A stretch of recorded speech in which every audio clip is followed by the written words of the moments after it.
Hi, this is Percy.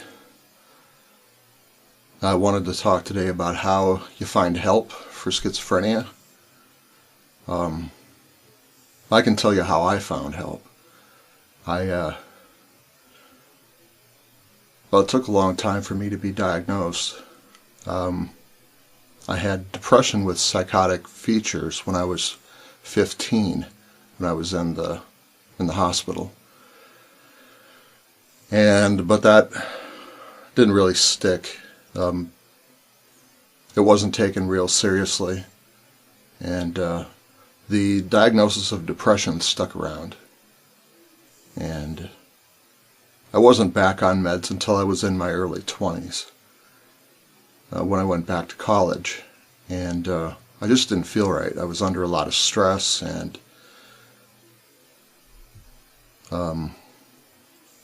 so I went in, and they treated me for depression. And I was probably hearing voices at that point, and I know I was delusional. But I remember one of the psychologists, one of the counselors asked me, do you hear voices? Do you think you have any special powers? And, I thought to myself, well, that's crazy. I don't want to admit to that. I don't have that problem. So it took me a while to face up to it, first of all. So I was in major denial for the longest time. So I think that's probably the first step, is knowing that you have a problem. If you know somebody with schizophrenia, or who may be showing schizophrenic symptoms, there's not a whole lot you can do for them until they come to the realization that they're having a problem. For example, if they're responding to somebody who's not there, you can say, who are you talking to? If they make an off comment about people are out to get them, and it's more than just regular paranoia. It's like I have an elaborate delusion about, well, it's kind of hard for me to talk about. That's why I do these vlogs, is I want to talk about this stuff and be comfortable and share my experience with other people. I don't know if it does any good or not, but I feel better about vlogging. So I have this elaborate delusion about, people coming after me, that I'm that I'm gifted with special powers, that I know the future, that I can read people's minds, and that I have a special wisdom that people want to get for themselves. So they're constantly doing things to undermine me. Everybody is against me. Now that I'm on meds, it's a lot better. It's still there, but I can recognize it. I'm not in the delusion. I can recognize when it's there, for the most part.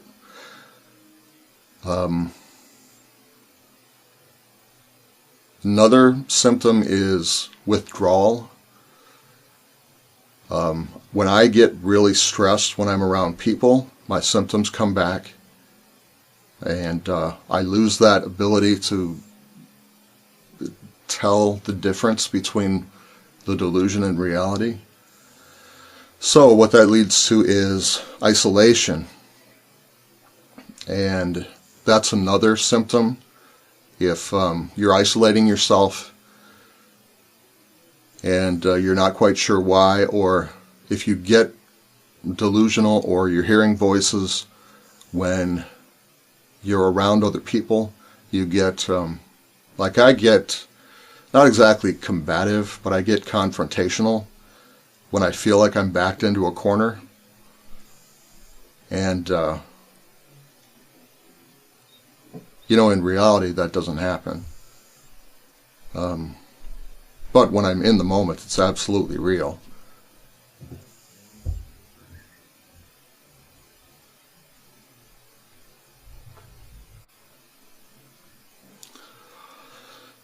somebody's walking around outside, so I don't want to get caught talking about this stuff.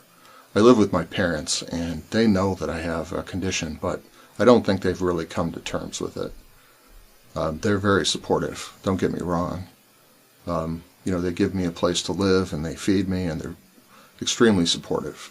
If I feel that I need to talk about what I'm going through, they're very receptive to that. So I'm very lucky that I have a support system. But when I'm in the delusion, it's absolutely real. And it feels more and more like I'm being backed into a corner, that people are coming after me, and that they have this agenda. That's another thing, is when I'm in the delusion, it seems like everybody's got an agenda. And depending on the person, there's some people that I trust, and that's important because I feel safe around those people. But there are other people who just set me off when I'm in that stage. Now, when I'm on meds and I'm not having the delusions, then it's a lot easier for me to assimilate into crowds of people. But if I'm in a large crowd, or I'm in the middle of the city, or I'm driving in heavy traffic, then everything comes rushing back in. So, isolation, I think, is what I was talking about to begin with. So that's another sign. So if you have elaborate delusions about the government, I don't have that one, but that's a pretty common one. Or paranoia, that's a big one. Or delusions of grandeur, like I don't get manic exactly, but it can appear that way because I feel that I have supernatural abilities, especially the mind reading thing. When it's happening, I don't realize it's happening. It's only after the fact, when somebody confronts me and they say, don't you think that was a little inappropriate, what you said? And or so-and-so doesn't want to talk to you anymore because of what you did. Or are you feeling okay? Do you want to talk about it? That sort of thing. And then it sort of occurs to me, well, maybe I'd better run this through the thought filter and see if maybe I did something wrong. It's really difficult because when I'm hallucinating or when I'm delusional, it's I'm gone. I'm not really in control of what I'm seeing, or I don't have visual hallucinations, but don't have control over the delusion. It takes control over me. So when things get really bad, I get like tunnel vision, and I have this purpose that I need to get rid of all of the problems that are confronting me. Luckily, over the years, I've learned to recognize that when I'm feeling that way, I just need to back down. I've never been violent. That's not my personality. I'm pretty much a pacifist. I don't believe in violence of any kind.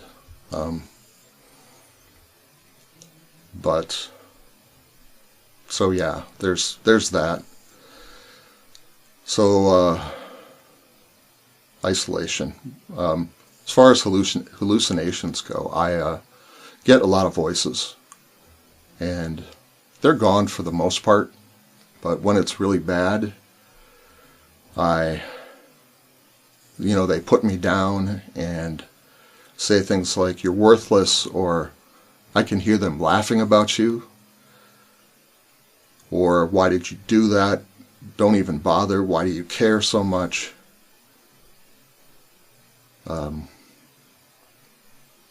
And right now it only happens pretty sporadically, but I'm able to recognize that that's not from me, that it's my brain doing something, that it's my brain trying to interpret what I'm feeling, and it's creating voices. Another delusion that I have is, and this is a hard one to shake too, is that I have something in my head, like somebody is transmitting thoughts into my head. And so when things get bad and I'm hearing voices and I'm having intrusive thoughts, then I become more and more convinced that somebody is transmitting thoughts into my head.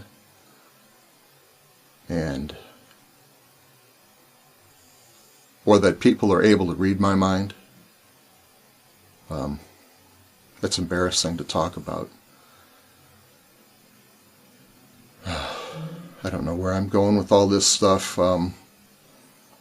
Getting help for schizophrenia, basically, or schizoaffective disorder, which is what I have. So yeah, the first part is recognizing that you have a problem. And the second part is,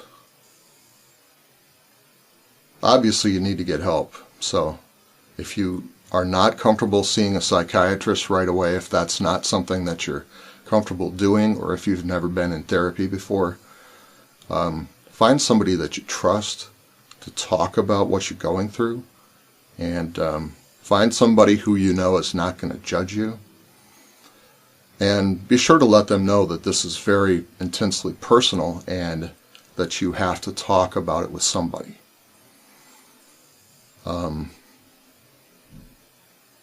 If you have a priest or a pastor that you can talk to, or a rabbi or a spiritual leader of some kind,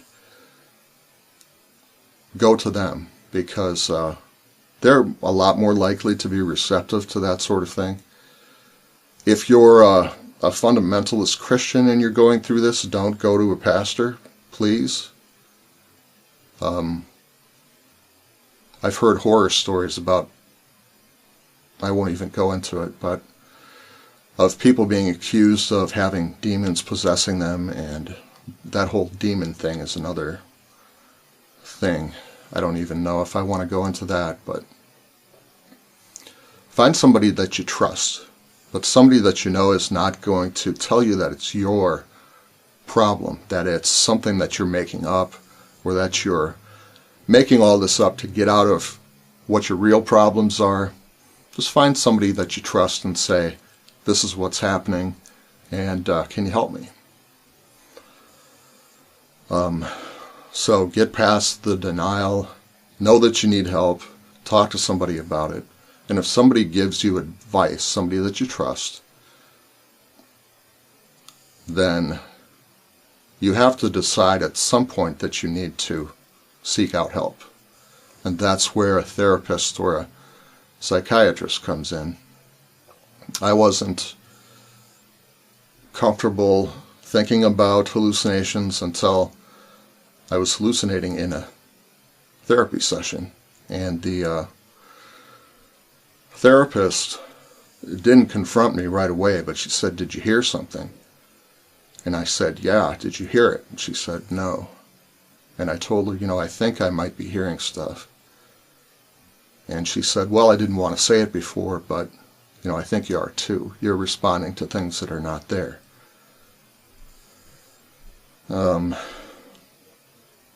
So a therapist can really help you weed out what the problems are. One thing that really gets me going is that there are people who want to believe that they're schizophrenic when they're not, that somehow it's cool to be schizophrenic, or that's messed up. There are a lot of people on YouTube who say that they have schizoaffective disorder or schizophrenia or bipolar disorder with psychosis, and it's pretty clear that they're not. If they're able to function to a really high degree and things seem to be going well for them, then that's great for them. But if you have one of these disorders, you know what the signs are. That just gets me going. I know that a lot of you know who those people are, so I won't go into it. But I wouldn't wish schizophrenia or any of the psychotic disorders on anybody. You don't want to pretend to have that. You don't want to be diagnosed with that, because it sticks with you. It's something that you don't get away from. There's a lot of stigma involved too. So once you go down that road, be absolutely sure that you're having hallucinations, that you're delusional, that you're not able to function in society. Most people can't hold down a job. They don't have friends. And in some cases there's self-harm, drug abuse. Those are some big signs too. So if those are part of what you're going through, then seriously consider getting help for that too. Those are all signs that you might be schizophrenic. So see a therapist. Ultimately, you want to, once you go through the whole process of knowing you have a problem, seeking help, they're most likely going to direct you to psychiatrists. And psychiatrists get kind of a bad rap, especially when you're paranoid, because they want to put you on medication. And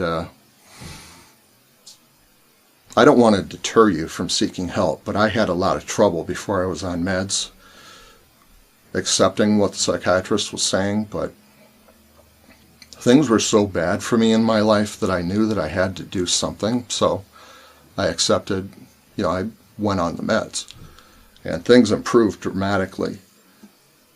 And it was at that point that the psychiatrist said, you're schizophrenic.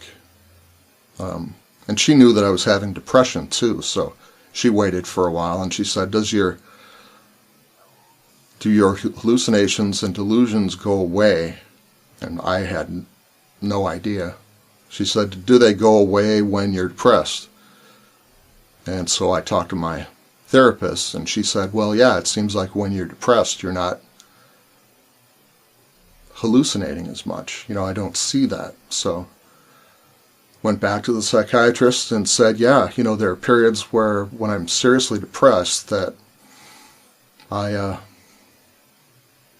not that delusional. So she diagnosed me with schizoaffective disorder. Essentially what that means is you have the symptoms of schizophrenia along with a mood disorder. I have the depressive subtype. There's also a manic subtype. So you have schizophrenia, and then sometimes you're manic without the delusions and hallucinations, and then you switch back to psychosis. So it's somewhat like bipolar disorder, except you're either manic and schizophrenic or you're depressed and schizophrenic.